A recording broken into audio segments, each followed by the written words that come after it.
It seems like so many content creators are using this case. In some ways, this case is super minimal, and in other ways, it's kind of the opposite. It's also on the pricey side, and common questions around it are mostly to do with protection. I've been using the Arc Pulse for about 2 weeks, so now is a perfect time to talk about my experience and maybe see how it does in a drop test. So I don't usually talk about unboxing, but this one's unique. This is a look at the box that the Arc Pulse comes in. Inside the box, you'd get paperwork and then the Arc Pulse itself. The Arc Pulse comes in 2 pieces, the top half and the bottom half. It's available in 2 different materials, space grade aluminum and titanium. In aluminum, you have the option of matte black, silver, rose bronze, gold, and graphite, which is what I have. In titanium, it only comes in onyx black, which is a gloss finish. As far as cost goes, it varies depending on the material and the color that you've chosen. Arc Pulse says it has a high-end scratch-resistant coating, but here's a look at the condition of mine after 2 weeks of use, and it's definitely showing signs of wear. Each half of this comes in 2 different layers. The outside is obviously the metal part, and the inside is a shock-absorbing layer. These 2 parts work together to stick on your phone, and honestly do a really good job. Installation of the Arc Pulse is pretty straightforward. You just want to place the bottom piece on the bottom of your phone and push,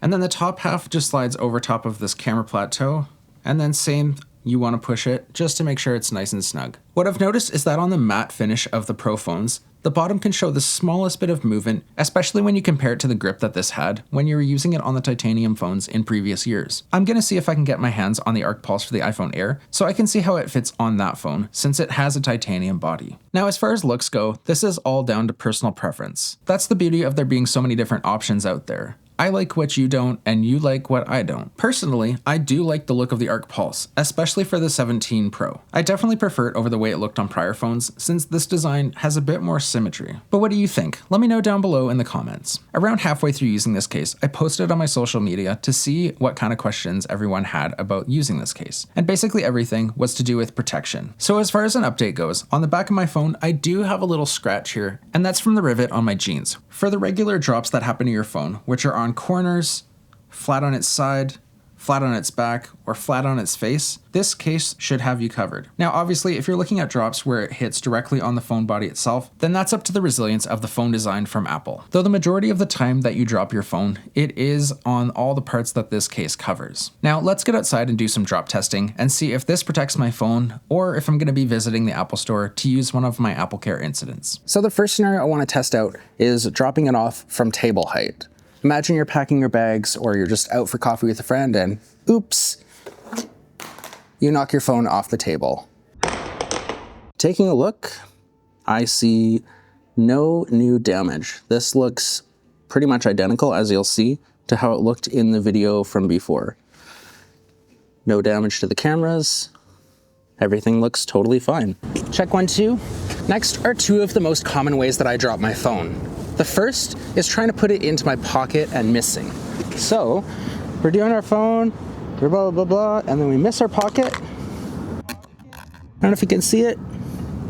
Tiny little scuff here. Wipe it away.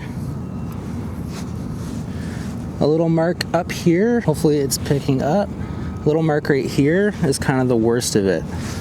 You give it a little rub. There is a bit of a mark here, but it could be worse. It could be my phone. Now showing you here, the screen is good and clean. The back, good and clean. And now the other most common way and the highest way I would drop my phone is if I was talking on the phone, trying to fumble for something and just fell from shoulder height. So yeah, I'm telling you, Max Verstappen is totally gonna win his 5th title. So a couple little marks down here at the bottom, a couple marks here up on the corner. The back is totally fine. And then flipping it around, the screen is also totally fine. So for me, that's a totally satisfactory answer to, does this protect my phone? The answer is a resounding yes. Now here's a general look at what the case looks like from the left side, which is identical to how it looks on the right side. A look at what the coverage is like from the top, and then a look at what it's like from the bottom. Now, as far as screen protection goes, Each corner of the Arc Pulse is acting as a lip and keeping your screen from rubbing against surfaces. Looking at the back, this bottom half is designed to take the impact from the back bottom of your phone, and then this top half is giving your camera a pretty generous lip to keep the lenses from impacting and rubbing against surfaces. In hand, I like how this feels. I find this part in the bottom corner actually helps me hold on to this huge phone, which is good because I do find that the 17 Pro Max tends to be on the slipperier side, especially if my hands are dry. As far as the grip of the actual Arc Pulse, that's just going to vary depending on the material that you choose. Though I do find that this shiny glossy material has a bit more grip than the matte finish. It's nice to be able to hold onto the phone body in the middle and have this bit of a bulge from the case at the top and the bottom. Ultimately, I think the big benefit here is the ergonomics that this introduces into holding onto your phone. Now, there's one important thing I want to bring up when it comes to using the Arc Pulse, and that's the relationship that it introduces between your phone and MagSafe accessories. If you're someone who uses MagSafe accessories a lot, and especially if you're someone who has a regular size Pro phone, this could be a deal breaker for you. Let's start off with this charging stand from Casetify. So looking at the back, it connects without any issues. You have space here between the bottom of the Arc Pulse and the MagSafe accessory. Next up, a MagSafe wallet.